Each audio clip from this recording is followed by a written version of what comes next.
Saat ini hampir di beberapa sudut kota Palembang, khususnya di jalan-jalan protokol kota Palembang, banyak ditemukan pet shop atau toko hewan. Setidaknya dari catatan Dinas Pertanian dan Ketahanan Pangan Kota Palembang, ada sebanyak 40 pet shop di Kota Palembang. Pusat Kesehatan Hewan atau Puskeswan di Dinas Pertanian dan Ketahanan Pangan Palembang beberapa waktu lalu mendatangi sejumlah pet shop mensosialisasikan Perwali nomor 44 tahun 2018 tentang izin usaha dan distribusi obat hewan. Dari sosialisasi yang dilakukan, sejumlah pet shop yang ada di Kota Palembang belum dilengkapi dokter hewan, sehingga penjualan obat hewan tidak diketahui dokter hewan, sehingga cukup berbahaya bagi hewan, lingkungan, dan juga manusia.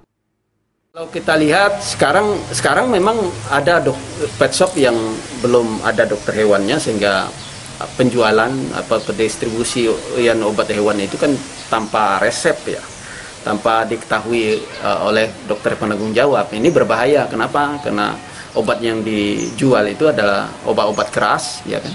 Obat keras bebas terbatas ya, obat bebas terbatas, tapi itu kan merupakan obat keras yang penggunaannya akan apabila tidak sesuai dengan takaran atau dosis akan membahayakan, ya kan? Membahayakan hewannya, membahayakan lingkungan, dan membahayakan juga manusia.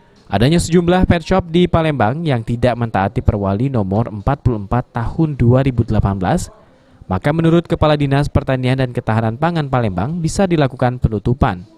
Tapi untuk saat ini masih dilakukan proses pembinaan terlebih dahulu. Kaitan dengan penegakan hukum ke depannya nanti ya mungkin bisa kita tutup ya melalui dengan Pol PP namun sekarang karena kita di dalam rangka pembinaan makanya kita turun ke lapangan. Sejauh ini sejumlah pet shop di Palembang sendiri telah mengurus proses perizinan dan perlengkapan kompeten. Firman Hidayat, PAL TV.